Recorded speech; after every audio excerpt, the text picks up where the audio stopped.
Siapa kira pria itu juga perampok. Ia menodong badut dan mengambil dompetnya. Tapi, di dompetnya hanya ada 4 dolar. Badut bilang, jamku ini harganya 12.000.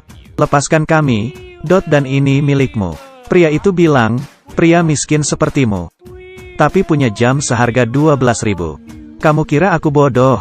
Lalu ia mengambil koper mereka dan pergi. Koper-koper itu cuma berisi baju mereka.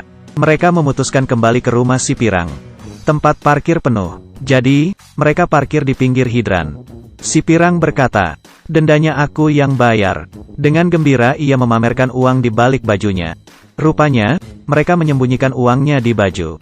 Saat mau pergi, penyewa baru datang. Ia mengira mereka pencuri, lalu menodong mereka. Ia mau lapor polisi.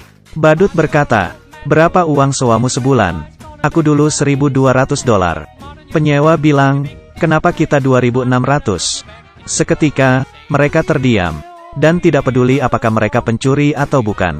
Saat itu, gedung sebelah kebakaran.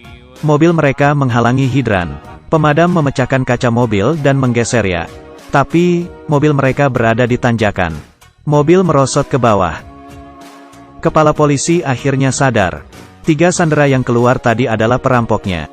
Tak ada mobil, mereka terpaksa naik taksi. Setelah naik, ternyata supir taksi tidak bisa bahasa Inggris.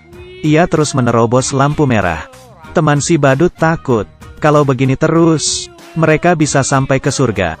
Ia membuka pintu mobil dan melompat keluar. Tapi, ia oleng, dan tidak bisa berhenti. Lalu menabrak kios koran. Ia pun pingsan. Orang-orang hanya menontonnya. Pemilik toko di dekatnya langsung lapor polisi. Badut dan si pirang takut polisi datang, dan langsung membawanya pergi. Tak sengaja, mereka sampai di markas preman. Para preman mengacungkan pistol, dan menanyai mereka. Badut yang cerdas berpikir, bila ia berkata salah masuk, mungkin mereka akan dibunuh. Kami menagih hutang. Tak disangka, ternyata preman itu punya hutang kepada mafia. Ia bertanya, kenapa yang biasa tidak datang? Badut bilang, dia sedang marah. Buktinya temanku barusan dilempar dari mobil. Dia bilang, lunasi hutang kalian hari ini.